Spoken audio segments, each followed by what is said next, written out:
All right, let's get started.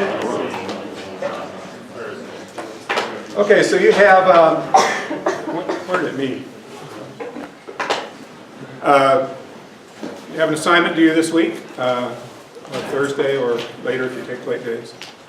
Any questions or problems about that or anything else? Yeah? Regarding the number 3, pertaining to insertion sort, is there a specific insertion sort algorithm, or is it a general situation? Well, I've only ever seen one insertion sort algorithm. So when you say specifics insertion sort, what do you mean? A specific implementation of it might do a different number of comparisons or swaps, or...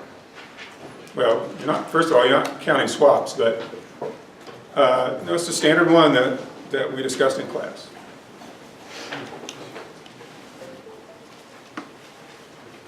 Yes? Are we assuming that insertion sorts from right to left in its array?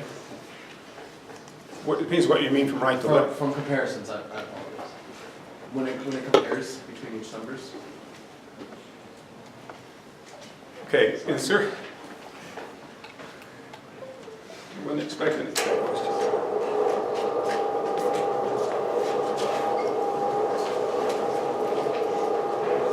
Okay, insertion sort, you have your array.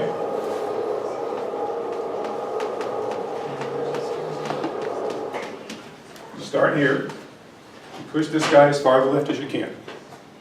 Okay, compare the 5 and the 2, 5's bigger, so you stop. Then you go to the 3, you push it as far to the left as you can. So you compare it to the 3, it's small, I mean, compared to the 5, it's smaller than the 5. But it's bigger than the 2, so you stop.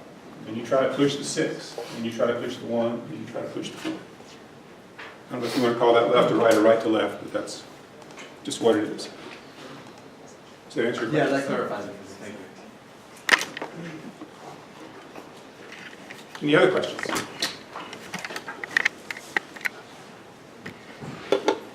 Yeah. Just for clarification, when we're going through and sorting everything, it says like we're starting at this element. It's assuming we don't have to sort everything to the side of that. It's just we're just worried about that one element. Well, in the problem, if I say, let's go back to the original setup. If I say how many comparisons are done during the pass in which you're trying to get the 6 into position, what's the answer going to be? No, 6 is a bad one. Or 1. It would be 1. Yeah, it's okay. I need to cook up a better. You put it at the 4. Okay. Okay. So the question is, I think the way the questions are written is depends on the index. So there's a pass where you take the thing that's at element 2 of the array and push it to the left, to its position. How many comparisons are done? Getting the element that's in this spot into its position. Yeah. There are 2 comparisons, right? So you compare 3 with 5. Right. We compare 3 with 5 and then 3 with 2. So there are 2 comparisons. Okay. Let's make this a 2.5. 0. 1. Let me think.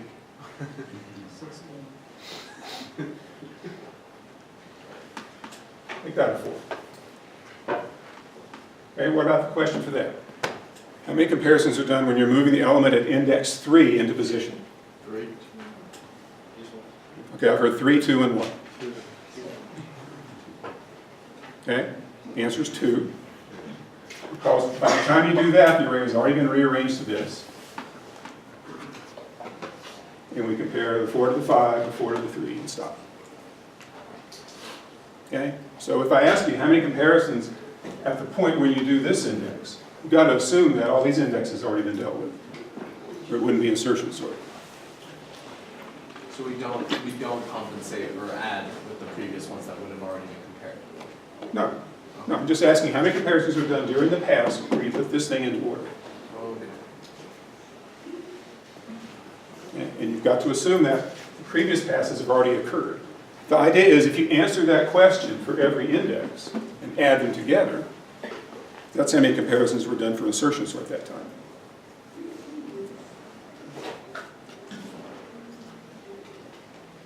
Okay? Now, you didn't ask the question I thought you were going to ask, which is how do you go about coming up with these formulas for how many comparisons are done? So let's try that. This is the trick.